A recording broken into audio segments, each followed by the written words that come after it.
Lucas capítulo 22, versículo 22. Ponemos de pie por reverencia a la palabra de Dios y vamos a leerlo en esta mañana. Lucas 22, 20. ¿Estamos ahí? Amén. Voy a leerlo en la misma versión de ustedes, Reina Valera 1960, y vamos a leerlo todos antifonalmente, o sea, a una sola voz. No, antifonal es uno y uno, a una sola voz. Dice así: 1, 2 y 3.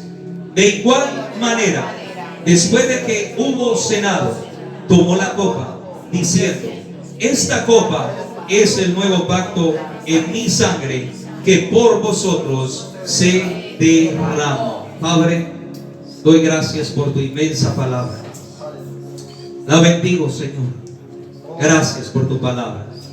Señor, ¿dónde iremos si solo tú tienes la palabra de vida eterna? ¿Dónde podemos ir si solo tú tienes la verdad y nada más que la verdad? Dios, tú eres, tu Hijo Jesucristo es el camino, la verdad y la vida. Padre, gracias por levantar esa copa, por ofrecer el pan y por luego ir a la cruz por todos nosotros. Padre, que en esta mañana el Espíritu de Dios tome mentes, corazones, vidas, que se haga como tú quieras en esta mañana, en el nombre de Jesús. Amén y amén. Bien, pueda siéntese, hermanos. Gloria a Jesús.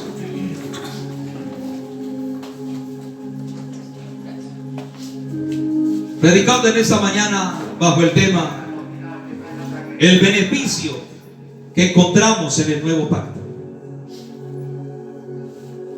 En el tiempo que Jesús estaba allí, si usted lee versículos anteriores, Jesús instituye y se va a un lugar apartado con sus discípulos. Ya tenía todo listo, no sabemos en qué momento había organizado él ese lugar para estar en completa comunión con sus discípulos. De hecho, él sabía que ya eran sus últimos momentos, horas, que quería estar con sus discípulos y que ya pronto tenía que tomar la cruz, negarse a sí mismo y hacer la voluntad del Padre que está en los cielos. Por eso, mis amados hermanos, queridos y preciosos, el Señor Jesucristo estaba en el tiempo, en ese momento estaba previo al tiempo del festival de las fiestas de los panes sin levadura. Se acercaba lo que se conoce en Israel como la Pascua. ¿Qué significaba la Pascua? La Pascua significaba que ellos iban a celebrar el día en que Dios guardó a los primogénitos de Israel, pero que asesinó a todos los primogénitos de Egipto. Y cuando el ángel de la muerte descendió y que vio la sangre del cordero que habían ellos hechos conforme a lo que Dios les había mandado, y el ángel de la muerte pasó de largo, eso era lo que ellos iban a celebrar, la Pascua. Imagínense usted, nada más y nada menos, el Cordero de Dios estaba ahí en la antesala de la fiesta de la Pascua. ¿No le parece a usted muy curioso eso? Iban a conmemorar el día en que Moisés habló con Dios y Dios había lanzado todas las plagas sobre Egipto, solo quedaba una. Y Dios le dice a Moisés cómo debía de ser ese cordero. Dios le dice a Moisés que ese cordero tenía que ser un cordero puro, sin mancha, que tenía que ser tierno. Y le dice: dile esto a mi pueblo, que mañana el destructor descenderá sobre todo Egipto y acabará con todo primogénito en ese lugar. Pero dile a mi pueblo que ellos van a ser guardados, que ellos van a celebrar la Pascua, que ellos van a ofrecer cada un cordero por familia, lo van a sacrificar como yo les diga. Ese cordero tenían que tomarlo con tanta delicadeza que no podía partirse ni una de sus partes. El Salmo de David dice que, refiriéndose a Jesús, que no tocaría ni quebraría ninguno de sus huesos. Ese cordero se le dice a ellos: mire, cojan ese cordero, sáquenlo, hagan lo que tengan que hacer con lo inmundo, lo impuro. Ya saben lo que tienen que hacer. Saben cómo van a coger las partes buenas y nobles para que ustedes coman de ese cordero. Cómo lo van a asar, el término, todo. El Señor tenía todo preparado. Parecía prácticamente como algo gourmet que iban a hacer en ese lugar. Pero después le dice: y tomarás con un hisopo la sangre de aquel cordero y la pondrán sobre los dinteles y los postes de sus casas, para que así cuando el destructor descienda sobre toda la región de Egipto, vea la sangre y pase de largo. Ahí empieza eso. Claro, ese día fue lloro, quebranto para todo Egipto. Cuando el destructor descendió, se veía como una majada de moscas que bajaban y descendían. Una tela oscura invadió Egipto, y solo se escuchó el llanto y el lamento en las casas de las egipcias. El faraón, que había endurecido su corazón, ahora lloraba en el gran palacio. Ahora su soberbia, su orgullo estaba siendo quebrantado. Pero faltaba más. Faltaba más. Porque a veces el hombre no entiende los tratos de Dios. A veces el hombre no entiende por qué hay maldad y Dios, entre comillas, no hace nada. ¿Hizo algo en Egipto? No, endureció más el corazón de Faraón. Entre más nos acerquemos al tiempo de la venida del Señor, se va a endurecer más la humanidad. Se va a endurecer más el gobierno. Se va a endurecer más la política. Se va a endurecer más la iglesia ante el Señor. ¿Y por qué se va a endurecer más? Por la sencilla razón de que Jesús dijo: la maldad endurecerá, enfriará el corazón de quién, del mundo, no de la iglesia. En ese festival de la Pascua, cuando todos, porque todos hasta el día de hoy celebran la Pascua, hacen todo, recuerdan ese día supuestamente para ellos el día de la victoria de Jehová sobre sus enemigos. Recordaron que sin mancha y sin arruga tenían que presentar ese cordero, y que Dios había guardado a todos los hijos de la casa de Israel. El cordero de la Pascua era el animal que Dios había ordenado. Mire, son esas cualidades: puro y sin mancha. No podía ser blanquito con una manchita negra, no, tenía que ser blanco total. Sus pezuñas no podían ser hendidas, tenían que ser perfectas para que el sacrificio fuera perfecto. Por eso, a partir de allí, Dios ordenó esa fiesta de la Pascua como un recuerdo permanente. Pastor, ¿dónde encuentro eso? Usted lo lee en casa, si quiere lo copia. Éxodo capítulo 12, en el versículo 14 hacia adelante. Pero ¿qué sucede? Dios instruyó a que a cada familia del pueblo a seleccionar un cordero macho de 1 año sin defecto. El jefe de la familia debía de sacrificar el cordero y cuidar de que no se rompiera nada. Dios dijo que cuando el ángel de la muerte descendiera no le sucedería nada. Y si la casa no tenía la sangre del cordero, el primogénito iba a morir. Ese era el ambiente en el tiempo en que Jesús le dice a uno de sus discípulos: ve y busca al Señor, que ya hablé con él, y dile que ya está todo preparado para que podamos celebrar la Pascua con mis discípulos. ¿Qué sucede? Que el profeta Juan el Bautista, el más grande de todos los profetas, que el mismo Jesús dijo: no ha habido hombre como él. Juan dice en Juan 1:29, dijo: he aquí el Cordero de Dios que quita el pecado del mundo. Tremendo eso. El profeta Juan el Bautista está tranquilo, pero él en su corazón sabía que en él había una promesa, una profecía de que él vería al Hijo de Dios. Casi igual que se le prometió a Zacarías, de que él no moriría sin antes ver la consolación de Israel. Pero el profeta Juan el Bautista inmediatamente ve un hombre que viene descendiendo por la colina. ¿Cómo reconocería él que ese era el Cordero? Tenía que estar en el Espíritu.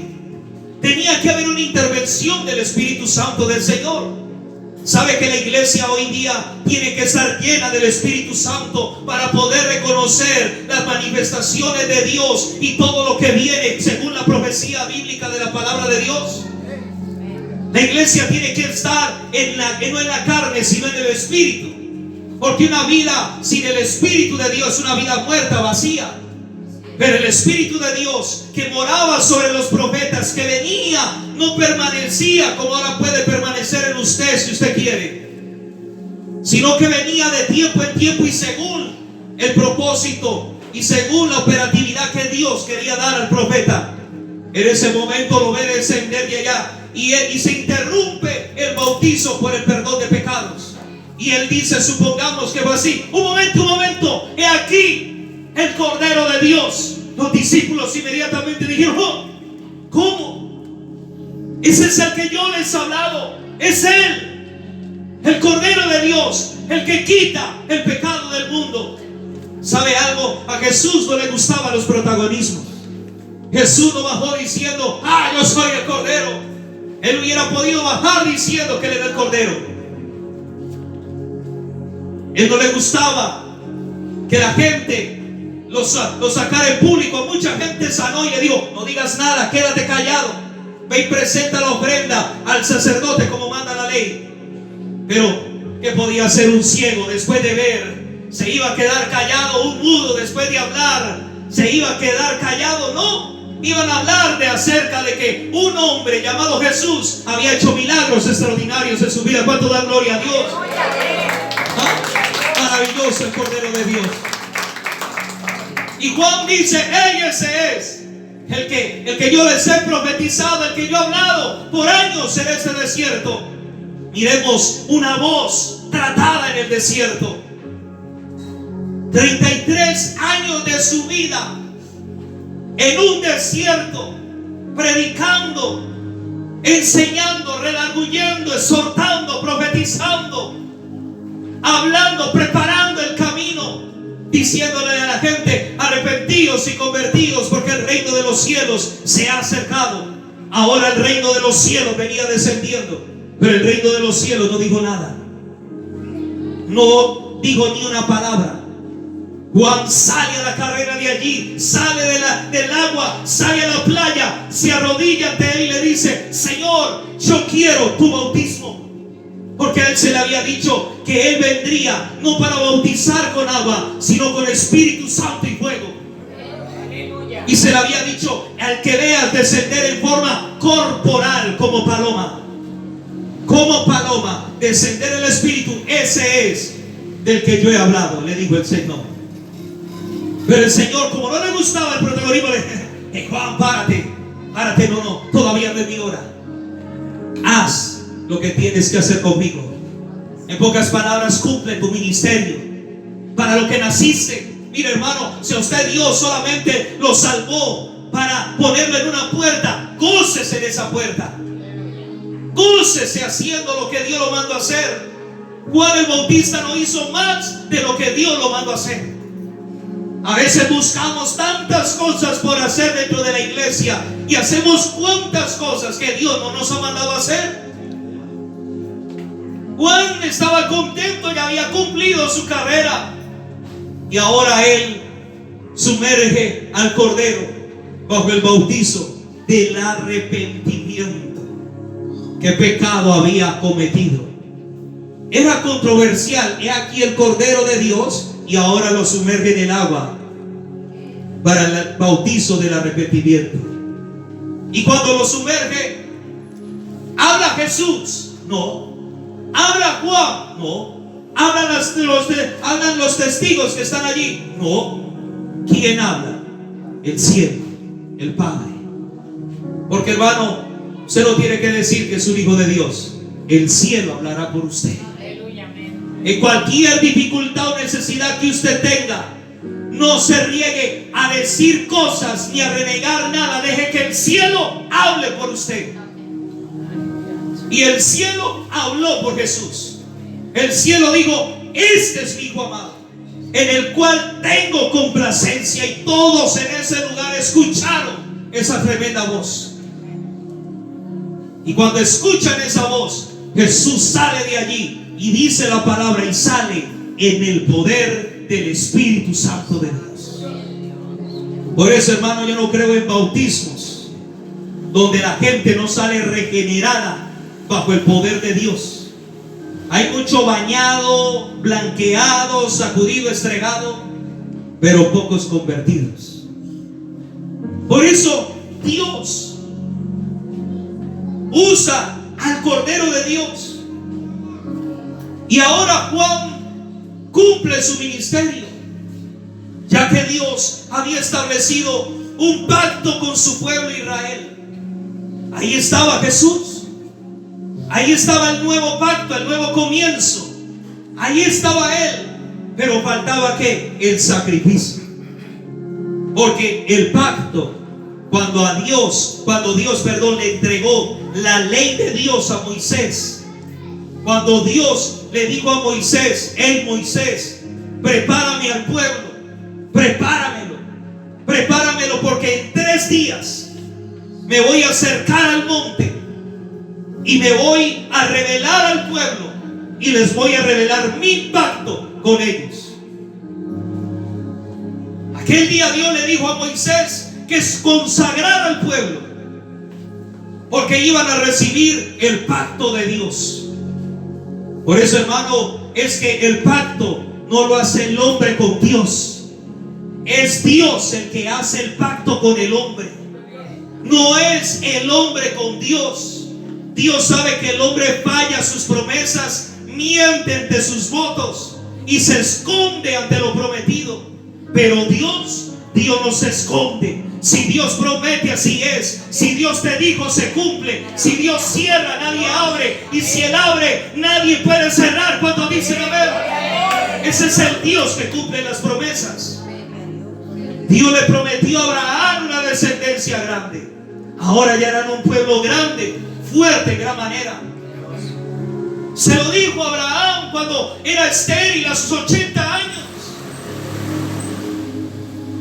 cuando no había ni siquiera la primicia de un hijo, cuando no había nada. Qué tan difícil es y nos cuesta a veces a nosotros los hombres creer lo que Dios nos promete cuando no vemos nada y cuando todo está al contrario de nuestras vidas. Yo no sé cuántas cosas Dios, a través de la palabra, cuando tú las has leído, tú has sentido de que esa palabra es como para ti. Pero cuando viene el problema, la dificultad, la necesidad, y cuando vienen todos esos pensamientos, ¿por qué dudas de su palabra? Yo no puedo dudar de su palabra. Yo tengo que estar confiado en lo que Él me ha dicho. Pero ahora Moisés se va a preparar al pueblo para que al tercer día pueda recibir el pacto de Dios. Ponga atención: 3 días para el pacto y 3 días para la resurrección del Cristo, y un cordero ofrecido. A los 3 días el Señor desciende en fuego y el monte se envuelve en un humo, en una nube espesa, y empiezan a sonar relámpagos y todo. El pueblo sale. Moisés le dice: no se arrimen, quédense ahí en la orilla donde el Señor ha dicho que no traspasaran los límites, porque como decir, de donde estaban ellos a donde empezaba el monte, ya la gloria de Dios había descendido. Moisés sabía lo que era eso. Moisés sabía lo que era estar en la presencia de Dios. Moisés sabía que para entrar a la presencia de Dios no solo bastaba quitarse el calzado, sino que había que quitarse la mentira, el pecado, la inmundicia, todo eso. ¿Sabe usted eso? ¿Sabe usted que para acercarse a Dios hay que despojarnos de toda mentira, de toda suciedad, de toda inmundicia? ¿Lo sabe usted? Amén, amén. ¿Sabe que Dios no lo va a oír a usted hasta que usted no diga: basta con este pecado? Cuando usted se hastie del pecado, Dios dice: ahora sí te oigo. Y por eso Moisés le dice: no traspasen el lindero, porque si no está en santidad, esta gloria se los chupa a todos. No mató a los que llevaban el arca.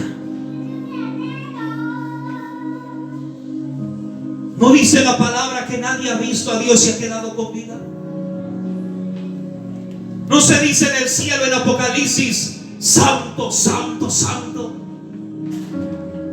Es que esa es la atmósfera del cielo.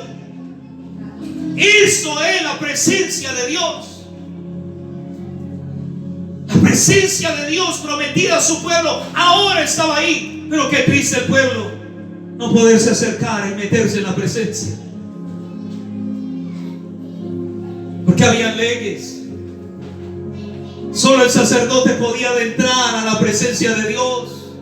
En este caso solo Moisés, Aarón podían entrar a ofrecer la ofrenda mecida. El pueblo tenía que quedarse simplemente como Josué y Caleb, contemplando la gloria de Dios. Qué triste, hermano, que en ese tiempo, sabiendo que ya el velo ha sido partido y que ahora tenemos entrada confiadamente al trono de la gracia por medio de Jesucristo, usted decida contemplar la gloria no adentro sino afuera.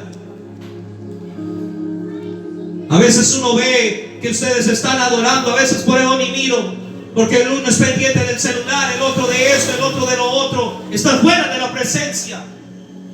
Por eso es que viene el espíritu de adormecimiento, los mece ahí, y después en la semana no sabéis qué hacer. La presencia de Dios siempre ha querido estar con nosotros. Y pasan los 3 días, el fuego desciende, la gloria desciende. Dios mismo dirige al pueblo y les da que los 10 mandamientos de la ley de Dios. El pueblo no puede oír lo que Dios acaba de decir, y le dice más bien Moisés: escúchalo tú, escúchalo, habla tú y nosotros obedeceremos. Moisés le da las ordenanzas al pueblo y le dice ahí el pueblo, ¿qué le dice a Moisés? Las veces que Moisés le dijo al pueblo: esto manda Dios, el pueblo dijo: haremos todas las palabras que el Señor te ha dicho. Luego Moisés recibe la ley de Dios, se va al monte con los 12, se va con Josué y Caleb, pero él se va un poquitico más arriba. Recibe la tabla, la ley de Dios. Después de que recibe todo eso, coge un cordero, hace un altar y hace un sacrificio. Y con la sangre del cordero toma y esparce la sangre sobre las tablas, sobre el pueblo, sobre el tabernáculo y sobre toda la ley de Dios. Pero ¿qué hizo el pueblo luego? Con todo el dinero que salieron de Egipto, con ese mismo perecieron. Por eso es que el Señor es claro cuando dice: no amen el dinero, no lo amen, no se vuelvan verdugos de él. Ellos que dijeron: salimos de Egipto con mucho dinero, salimos de Egipto con cantidades y cantidades de dinero, vamos a hacerlo, mejor dicho, vamos a comprar parcelas a vida y por haber. En Egipto hay buena tierra, hay un buen río, se llama el Nilo. Da de todo, mejor dicho, es un río fuerte. Y Dios le dice: para el Nilo no, para el desierto. Yo creo que si alguno de nosotros iríamos ahí con unos cuantos lingotes de oro, nosotros estaríamos: ¿y dónde quedará el restaurante para almorzar? De nada le valía dinero en el desierto. ¿Sabe a qué se asemeja eso? A la gran tribulación. Tendrán dinero y no podrán comprar. El dinero se lo van a tener que algunos fumar y comer, porque no podrán comprar, ni vender, ni habrá con qué comer. Y si quiere pagar un precio por Cristo, tendrá que dar la vida. Entonces, volviendo al tema, devolviéndonos un poquito, el pueblo de Dios, ¿qué hace? Moisés recibe la ley, Moisés contento, cuando el pueblo estaba ya en tremenda fiesta. Claro, es que todo lo que sacaron de Egipto eran ídolos, hasta el dinero era un ídolo. Por eso lo volvieron un becerro de oro. Adoraron a Mamón, el rey del dinero. Lo adoraron completamente a él. Y ese día, luego el pueblo se olvidó de que del pacto. Y Moisés lanza las tablas. Y cuando lanza las tablas es señal de que el pacto se ha roto completamente. O sea, ya rompo el compromiso con ellos. Y se enciende en su ira. Y como señal de violación del pacto, mueren aquel día 3,000 personas. Imagínese usted, 3,000 personas mueren ese día por desobedecer a Dios. 3,000 hombres. Y Dios manda una plaga sobre ellos. Pero la nación, gracias a las rodillas de un intercesor, que a pesar de que lo vituperaron, mintieron de él, hablaron de él, se enojaron contra él, gracias a las rodillas de ese hombre de Dios llamado Moisés, Dios detuvo las plagas y la muerte sobre el pueblo. Ahora usted entiende por qué en su casa no hay tantas plagas ni tanta muerte. Porque usted ora y vive para Dios. Amén. Viva para Dios y todo en su casa es guardado. Viva para Dios y todo lo que hay en su hogar es cubierto por la sangre del Cordero. Yo quiero que usted entienda el valor del pacto de Dios, para que usted no pisotee, como dice Pablo, que algunos pisotean la sangre de Cristo como cualquier basura. El pueblo de Dios no supo lo que era valorar el pacto de Dios. Y como no supo valorarlo, hasta el día de hoy andan errantes, sin Dios, sin templo, sufren, andan como extranjeros, andan sin dirección profética, andan esperando al Elías del ayer, andan esperando al Mesías, porque violaron el pacto, traspasaron la ley. Desde ese día Israel nunca más volvió a ser igual. Nunca más. Porque ahora se había vuelto un pueblo idólatra. Ahora todos los hijos de ellos les dio por casarse con las mujeres extranjeras, dañar el linaje, la santidad que Dios les había dicho: no se metan con las mujeres egipcias, con las mujeres de los amonitas, de los filisteos. Ellos tienen otros dioses. Eso fue lo que hicieron de ahí para abajo reyes, profetas, falsos maestros. Todos ellos hicieron, se mezclaron con las naciones. Y ahí es donde vinieron e introdujeron dentro de la misma casa de Dios cosas que a Dios no le agradan. Nada del pasado se parece al presente. Igualito. A la pregunta, y es: ¿qué pasó entonces con el pacto de Dios? Si el pueblo de Dios ya había violado el pacto, Moisés intercedió, Dios los perdonó, le regala nuevas tablas, los hace pasar otro largo desierto. Moisés muere, introducen a la tierra prometida. Los 12 espías hacen su labor, toman posesión de ello, se levanta, Dios pone jueces, los jueces se terminan desviando, empezando por Sansón. Se acuesta con una mujer que Dios no le había dicho. En su misericordia Dios les tiende el poder, la gracia para acabar con los filisteos. Pero una vez más, todos los reyes de Israel vienen en decadencia, en decadencia, en decadencia, hasta David. Y se cierra el canon del Antiguo Testamento. Mire lo que es andar sin pacto. Había gente enferma, de tumores. Habían aldeas de leprosos. Había un endemoniado ganadero. Los maestros de la ley estaban ciegos y turbados. Cuando alguien anda sin pacto, anda así, ciego, sordo y bruto, anda como el mulo,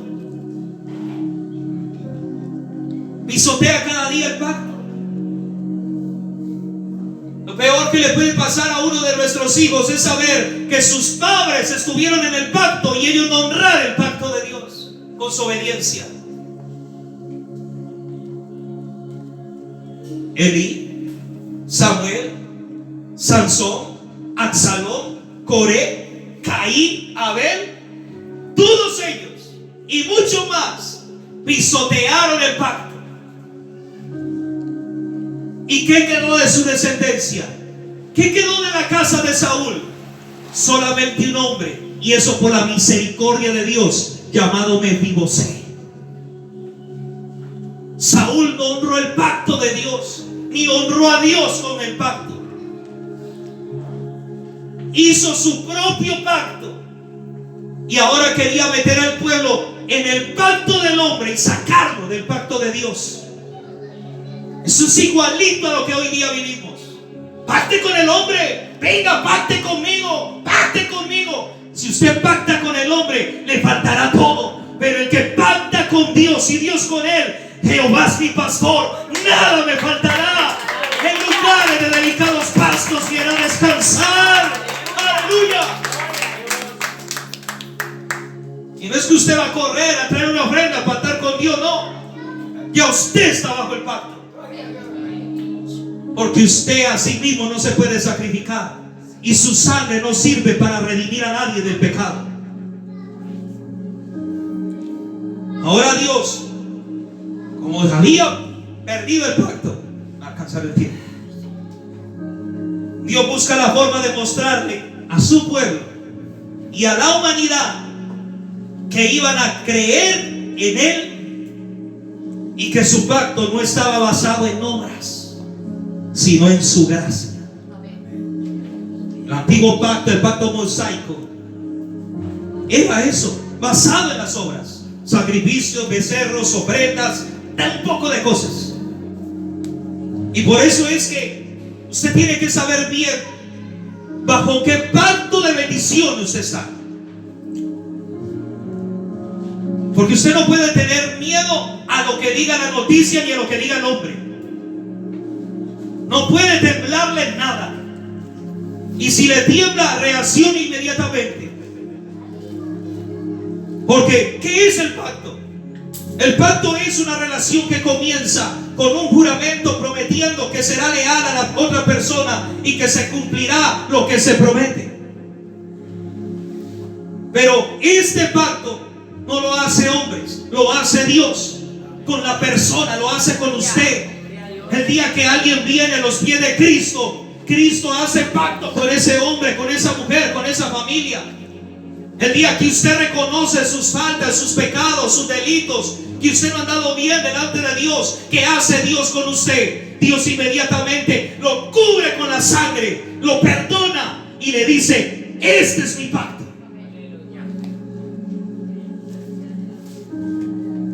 El pacto mosaico no servía para nada.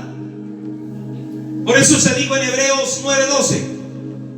Hebreos 9:12 dice: con su propia sangre, no con la sangre de cabras ni de becerros, entró en el lugar santísimo una sola vez y para siempre, y aseguró nuestra redención eterna. ¿Cómo empezó ese pacto? Ese pacto empezó con su propia sangre, con la sangre de Jesús. ¿Y qué hizo la sangre de Jesús? Que no era como se ofrecía el becerro ni nada de eso, sino que la sangre entró en el lugar santísimo una sola vez. En el antiguo pacto, en el pacto mosaico, cada año tenían que hacer el sacrificio para el perdón de pecados. O sea que la gente, increíble, la gente pasaba 365 días sin perdón de Dios. Era una sola vez al año que entraba. ¿Puede usted imaginarse? 31 de diciembre, 12 de la noche. Han pasado 365 días, 12 meses, lunas nuevas crecientes, y pasar un año sin perdón.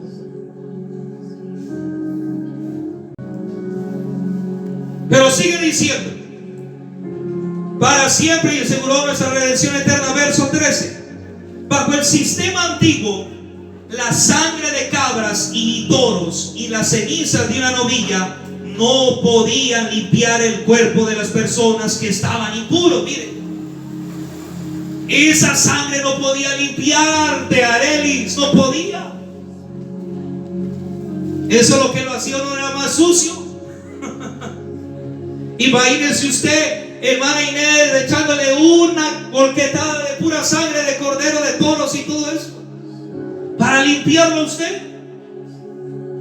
Por eso se dice: bajo el sistema antiguo, la sangre de cabras y toros y la ceniza de una novilla no podían limpiar el cuerpo de las personas que estaban impuras. Verso 14: imagínense cuánto más la sangre de Cristo, amén, cuánto más la sangre de Cristo nos purificará la conciencia de acciones pecaminosas para que adoremos al Dios viviente, amén.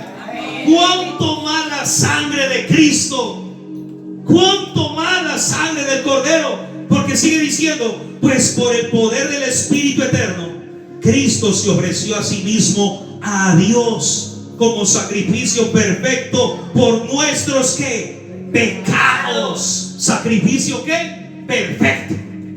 ¿Sacrificio qué? Perfecto. Por eso dice el 15, y léalo bien: por eso Él, ¿y quién es Él? Dios, el Hijo de Dios. Por eso Él es el mediador de un nuevo pacto entre Dios y la gente. Y Reina Valera dice: y los hombres. Por eso Él es el mediador. ¿Sabe qué hicieron con Jesús? Hicieron lo mismo que hicieron con el Cordero de la Pascua. El Cordero de la Pascua tenía que ir sujetado al sacerdote sin decir nada. Iba para el mismísimo altar del sacrificio. ¿Qué hicieron con Jesús en esa noche? Antes de comer el banquete, ya el diablo se le había metido a Judas. Ya el diablo había vendido a Jesús. Ya estaba listo. Por eso cuando Jesús mira no a Judas, sino al demonio que hay en Judas, le dice: ve y haz lo que tengas que hacer. Y Judas sale obediente en su cuerpo, pero el demonio obediente, encarnado en él, sale y busca a quién: al sacerdote. No es casualidad, el sacerdote tenía que recibir el sacrificio en la antigüedad. Ahora el sacerdote, con toda su cúpula, fueron al monte donde se encontraba Jesús. Lo toman preso como el cordero que cogían en el antiguo pacto. Lo cogieron de pies y manos, lo amordazaron, le pegaron, lo llevaron, lo desangraron, lo expusieron públicamente. Si yo le pudiera mostrar a usted una foto que tengo de una similitud de cómo quedaría o quedó el cuerpo de Jesús, yo creo que usted solamente ve un poquito y uno se traboca y otro dice: no. Eso no fue como nos lo pinta el Cristo romano, en unos pañales, bien afeminado y con una llaguita aquí y un raspón aquí que hubiera caído de una bicicleta. No, ese Cristo estaba ensangrentado por todos lados. Los ganchos eran así, como mirarle la uña a un gato con una para que cuando le entrara en la piel rascara completamente. Y dice que hasta las sienes le entraban esos látigos. ¿Quién podría llevar una cruz en ese estado? ¿Quién podría llevar el peso de la cruz y del pecado en ese estado? Yo digo, si lo hubieran cogido, buenecito, lleve la cruz, pues bueno. Pero se ensañaron en él como nunca. Como nunca. Como cogieron el cordero de Pascua, así. Y ahora lo llevaban hacia allá, lo maltrataron y ahora le ponen una corona. Ahora le ponen algo escarlata. Y ahora le dicen, Rey de los judíos. Por eso el Señor dice, para que todos los que son llamados puedan recibir la herencia eterna que Dios les ha prometido por medio de su Hijo Jesucristo. Por eso es que su pacto está basado en la vida eterna, no en cosas terrenales. Pues Cristo, termina diciendo el versículo 15, pues Cristo murió para liberarlos del castigo por los pecados que habían cometido bajo ese primer pacto. Este nuevo pacto, hermanos, nos ofrece el perdón final de nuestros pecados. El perdón final. ¿Y por qué final? Porque usted hoy puede ponerle punto final a su pecado. Puede decirle, Señor, redime mi alma hoy mismo para siempre.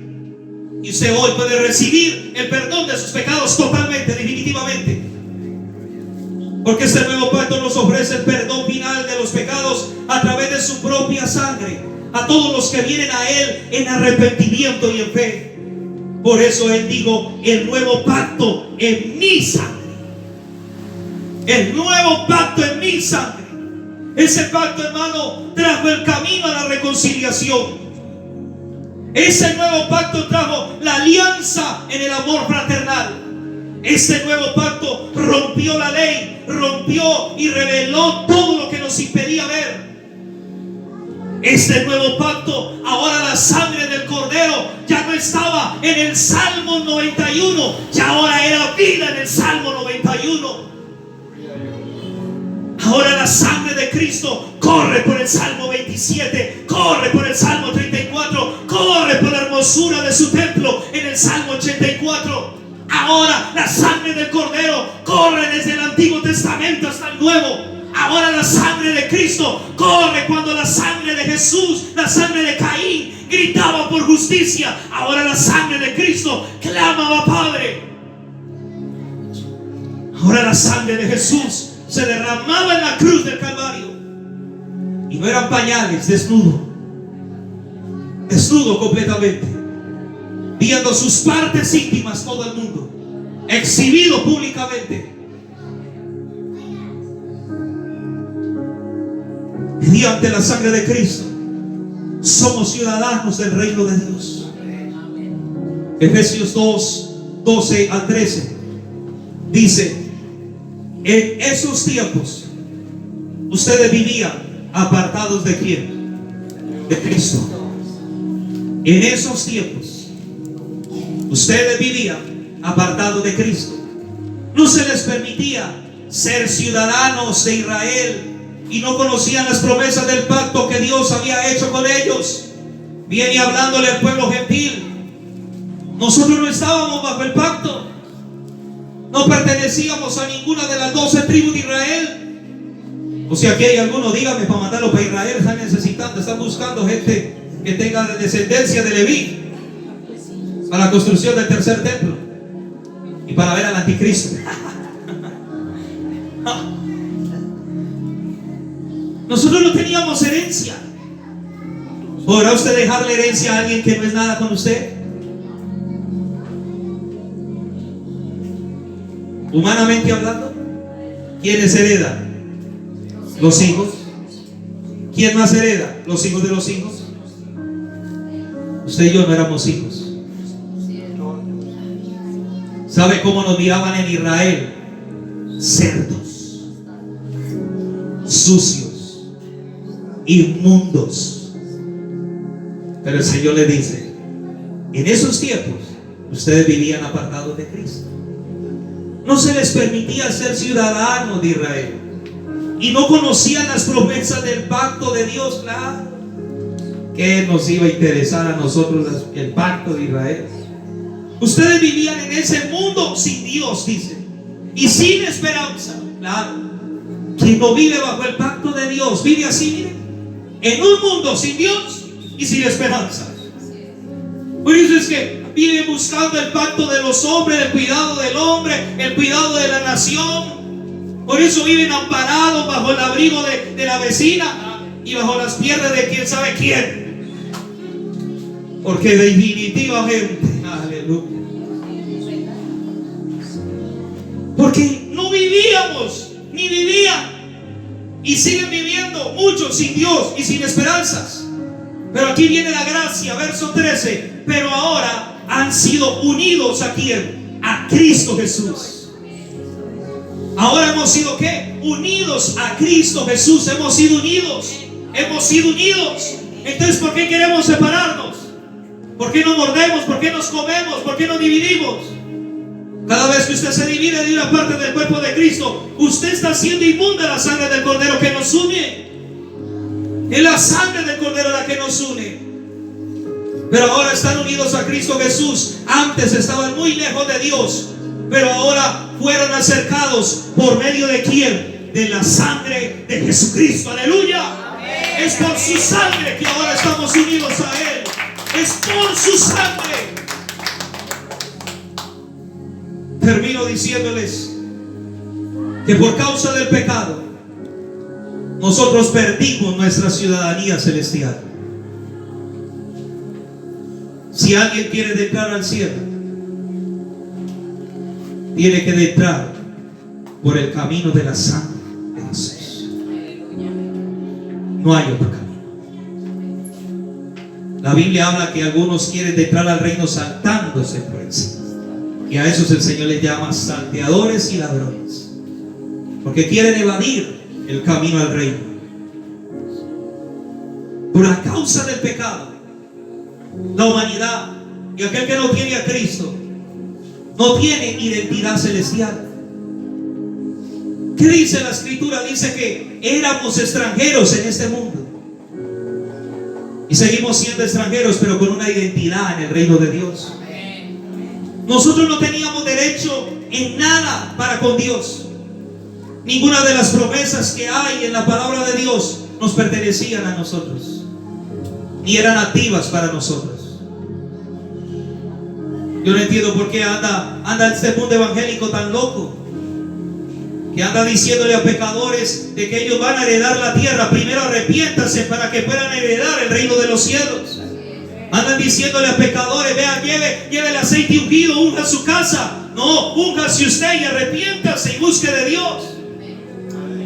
Andan diciéndole al pecador que le clame a Dios, que le pida a Dios, que le sane, que haga un poco de cosas, cuando lo primero que se le tiene que decir es: mira, querido, arrepiéntete, busca el reino de Dios y su justicia, y de la presencia de Dios vendrá tiempo de refrigerio, vendrá la sangre y te limpiará, te dejará de ser un bastardo y ahora serás hijo, y como hijo heredero. No teníamos derecho en nada para con Dios, estábamos alejados de Dios. Pero Cristo nos dio ciudadanía y nos introdujo ¿qué? A la familia de Dios. En su sangre y en su nombre se han activado las promesas y pactos de su palabra en nosotros. Es en su sangre. Por eso usted está bajo el pacto de la sangre. Por eso podrá venir por un camino contra ti y por 7 huirán. Por eso dice la palabra que el que habita bajo el abrigo del Altísimo, sangre que cubre, morará bajo la sombra del Omnipotente. Por eso dice la palabra: Jehová es mi luz y mi salvación, ¿de quién temeré? Cuando se juntaron los malignos, mis angustiadores, para comer mis carnes, tropezaron y cayeron. ¿Por qué? Porque está la sangre de Cristo puesta en tu frente. Por eso otros murieron y tú estás vivo. Y por ende, otros murieron bajo el pacto de la sangre y ahora tienen derecho al reino de los cielos. Es por la sangre del Cordero, hermano, que tenemos de entrada. Es por la sangre del Cordero que Dios puede hacer lo imposible. Es por la sangre de Él. No llore más, no se le queje más a este mundo, a la situación. Acese a los beneficios del pacto de la sangre de Cristo. Usted es un hijo. Y usted como hijo clame a Él, y Él en su voluntad, en su tiempo le responderá. No se sienta más solo. No se siente a llorar y a decir: es que estoy solo, no es nadie está conmigo. No, Cristo está contigo. Su sangre te cubre. No andes más como si no tuvieras pacto. Los hijos de las tinieblas saben lo que es un pacto. Cuanto más nosotros tenemos un pacto que ante los demonios, cuando ven la sangre, tiemblan y huyen. Y su palabra dice que por sus llagas hemos sido curados. Su sangre nos sana, nos libera en el nombre de Jesús. Padre que estás en el cielo, oh Jesús, gracias Jesús, gracias, gracias Cordero de Dios. Gracias, Cordero Santo, dele gracias a Él. Levante sus manos. Levante sus manos, levante sus manos a Él. Adore la gloria de Dios en esta mañana. Adore la gloria de Dios en esta mañana. Y dígale: Jesús, gracias por tu sangre. Gracias por tu sangre. Gracias por tu sangre. Gracias por tu sangre, Jesús. Gracias por tu sangre, precioso Cordero. Gracias, precioso Jesús. Gracias Jesús por limpiarme con tu sangre, por limpiarme, por restaurarme. Gracias Jesús. Yo hoy me acerco a ti para pedirte perdón, para decirte que perdones todas mis iniquidades, para decirte que perdones todos mis pecados, para decirte, Señor, que soy un pecador, que necesito de ti, que no he visto pacto en esta tierra como el que tú tienes para con los hombres. Señor, introdúceme en tu pacto. Yo quiero que tu sangre me limpie. Yo quiero que tu sangre me libere. Yo quiero que tu sangre limpie y rompa las cadenas, cubra los yugos. Haz la obra regeneradora. Hazme nacer, dile: hazme nacer del agua y del Espíritu verdaderamente. Que yo hoy nazca, una vez más nazca, no para el mundo, sino para el reino de los cielos. Fórjame, lléname.